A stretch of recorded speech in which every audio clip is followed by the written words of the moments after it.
It's time to sit back, relax, and listen to Conversations with Joan. Conversations with Joan will inspire, motivate, and empower you. Live your best life now. Listen, learn, think, and decide. And now, here's your host, Joan Herman.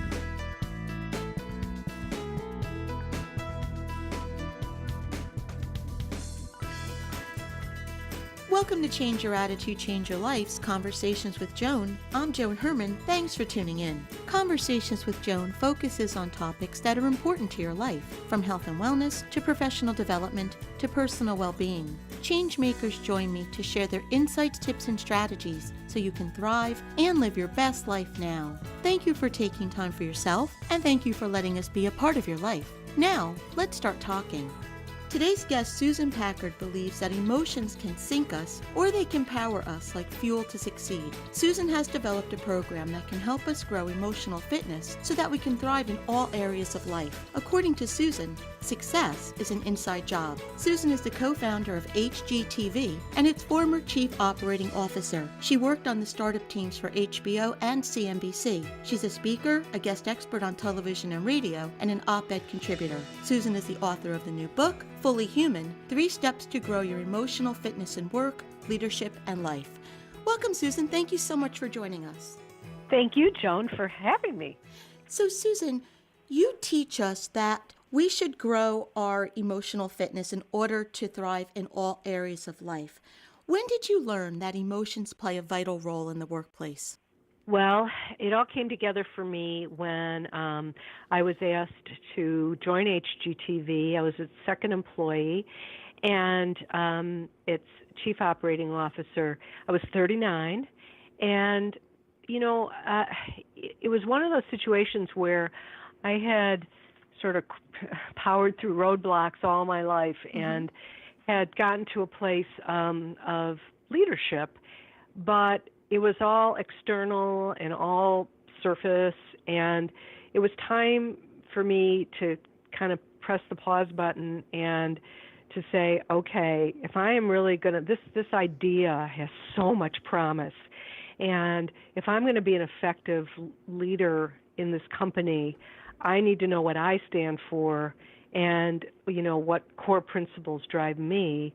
And so it was about that time at 39 that I really started asking the harder questions that effective leaders need to ask of themselves so that they can connect with their organization. Was that experience, was that time in your life the inspiration for the book Fully Human? I would say that experience, I didn't have any idea I'd ever be writing books, but yeah, because the first book I wrote, New Rules of the Game, is really more about the actions and strategies and behaviors to navigate a workplace successfully. But at 39, I realized I had those things and they'd help me, but I needed to go a little deeper. And that's what absolutely, that's what the inspiration for the book is all about. So, Susan, you were one of the leaders of the newly created cable industry, and as a woman who was in a male-dominated industry, what did you learn from those early days of your career?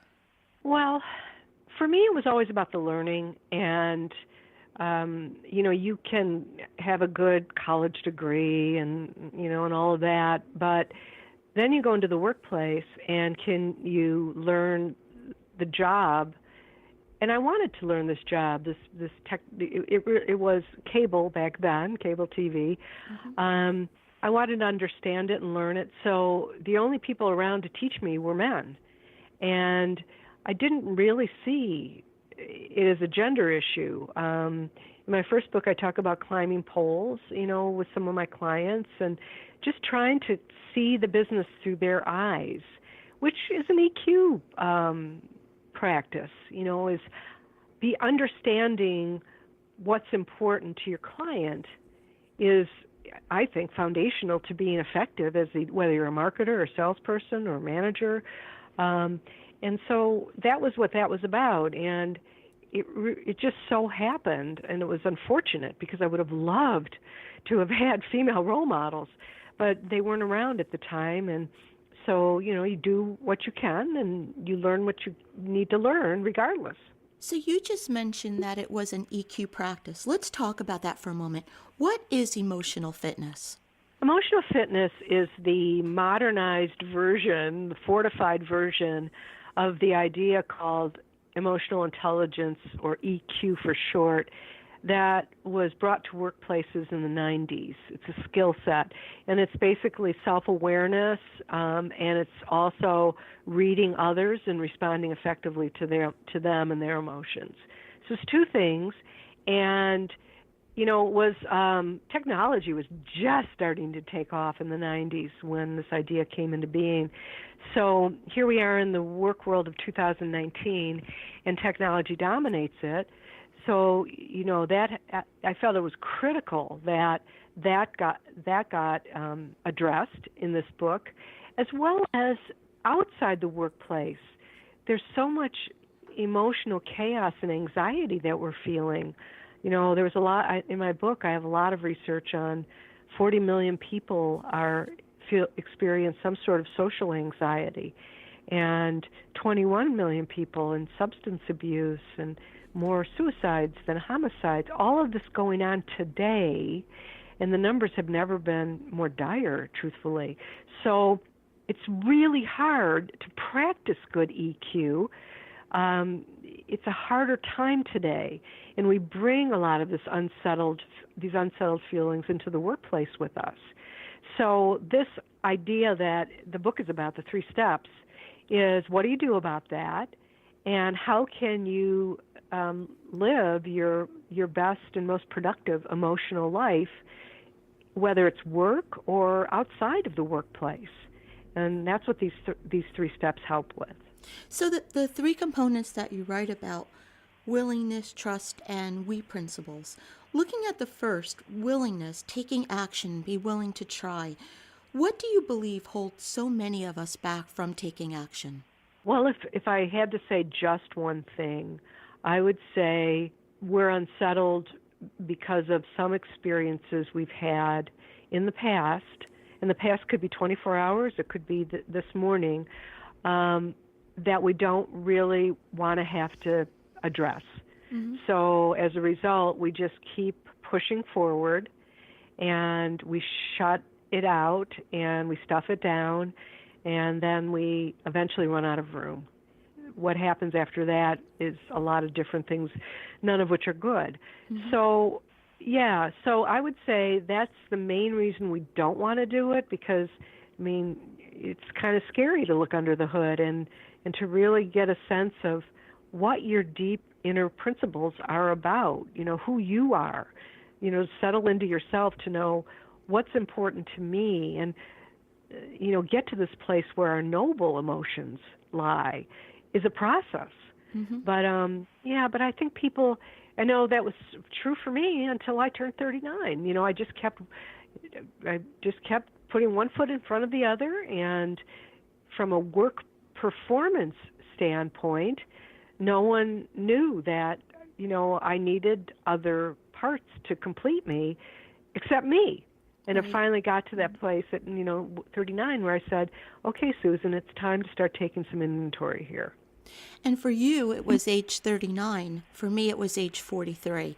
I had a complete upheaval in my life at that age, at 43 years old. And the result of that is doing the work that I'm doing now. I had been raising my children and being the perfect wife and lost sense of who I was. And so I reevaluated at age 43. I asked the difficult questions, went through a lot of change, a lot of transformation, but this is all the result of that self-examination.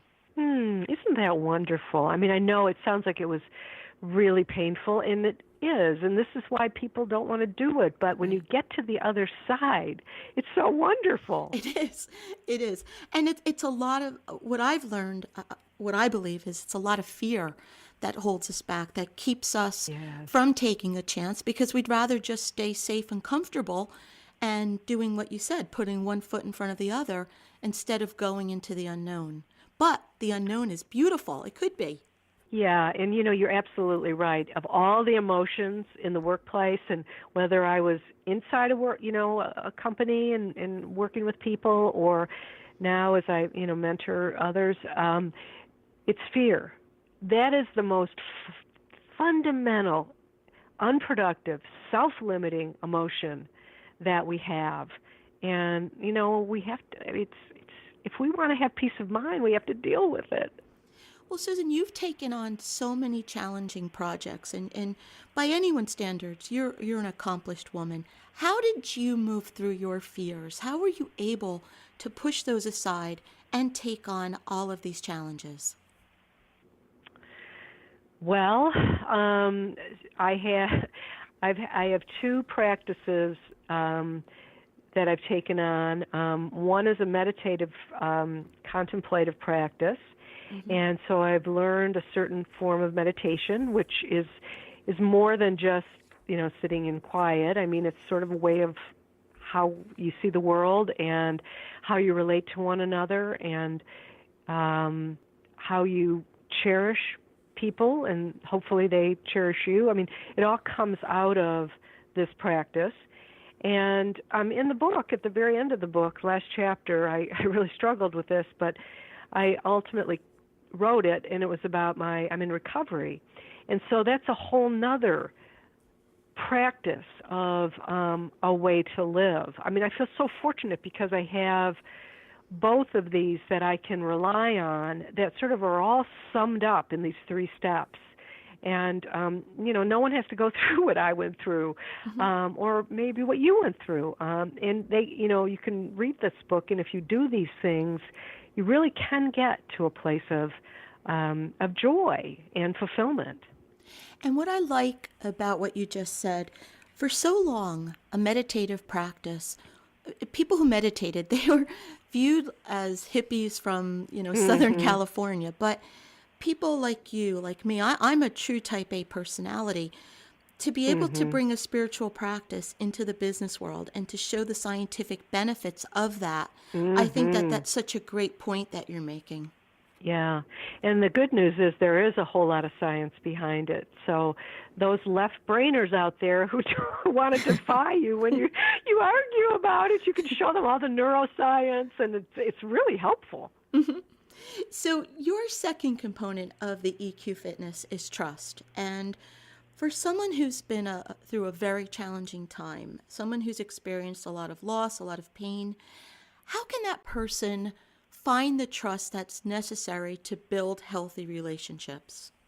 Well, I guess it starts with, did the person that you might want to build trust with be the person who gave you the pain?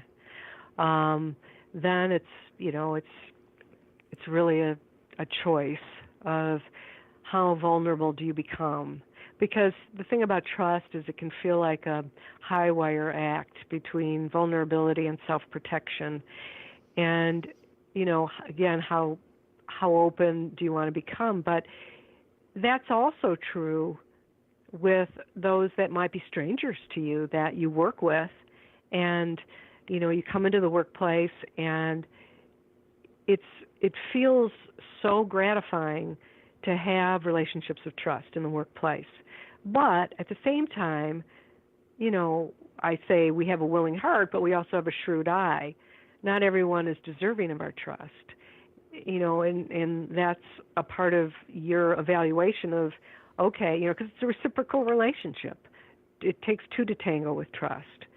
So that's part of it too. But it's probably not much different than willingness from the standpoint of the fear. Mm-hmm. If you can get over, just sort of push through. You can call yourself a scaredy. I call myself a scaredy cat all the time. But somehow I find some way, whether it's a girlfriend who gives me support or my husband or whatever, to push through these moments of fear. Writing this book.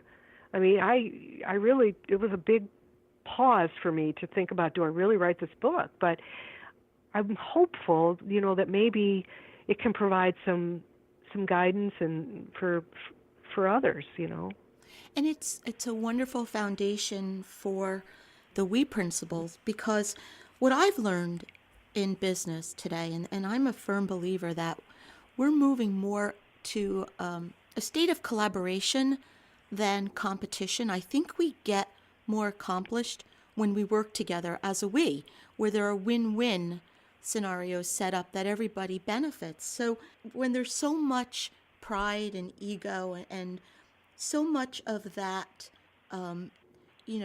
eat or be eaten mentality, how do we make this shift to the we, to the collaboration, to win-win? Well, having, a lot of it is, it depends on where you are in your organization, but everybody can contribute here. It looks a little bit differently depending upon if you're, for example, in the C-suite versus if you're in middle management or, a worker. Right. So, but in all cases, this process, the we principles are when we move ourselves aside for a greater good. And that greater good can be your team, it can be your family, it can be your community, it can be any number of things. This is a discipline because we're not by nature. By nature, we start with ego, and we need to survive. And so ego is good to help us survive. But what it doesn't do, at least what it didn't do for me, is it didn't help me to thrive. It didn't help me to emotionally be fulfilled. I needed something different and something more. And so we principles are EQ fit leaders and workers. They know when to trade those moments of me for the moments of grace that you get with we. And it's not all the time. Again, we need the ego too, but it's that balance that is missing today in how people work. If something material happens, let's say I manage a team of people, and something really dramatic happens that impacts them, I don't care what it takes. I am going to assert my ego and my power to not let that happen again. But if it's something that I was most likely just in the eye of the storm, sort of in the middle of the hurricane there, and I really wasn't even, I got impacted by it, but it really wasn't directed at me, then I let that go. It's just not worth worrying about and, putting it into your brain and tossing it around. And knowing how to do that it's a judgment, but it comes with practice and a few birthdays and practicing these steps as well. The book is Fully Human, 3 Steps to Grow Your Emotional Fitness in Work, Leadership, and Life. If you'd like to get more information about Susan and her work, you can visit susanpackard.com. Susan, in about 30 seconds or less, you're a successful leader, you've been surrounded by successful leaders, and you've studied successful leaders. What do you believe is the most important trait that a successful leader must have? I think it's compassion. I think that the most successful leaders I've known and read about, and over the centuries I've looked at, they have compassion, and that's a connector, and it allows you to lead others, and also it allows you self-compassion. It allows you to be in a good place in terms of how you carry yourself and how you do connect with others. Susan, thank you so much for joining us and for sharing ways that we can grow our emotional fitness so that we can thrive in all areas of life. I agree with you. Success is an inside job, and you provide wonderful tools that can help us bring our full selves to all we do. So thank you for being here. Thank you for having me, Joan. This is Conversations with Joan. Stay with us. We'll be right back.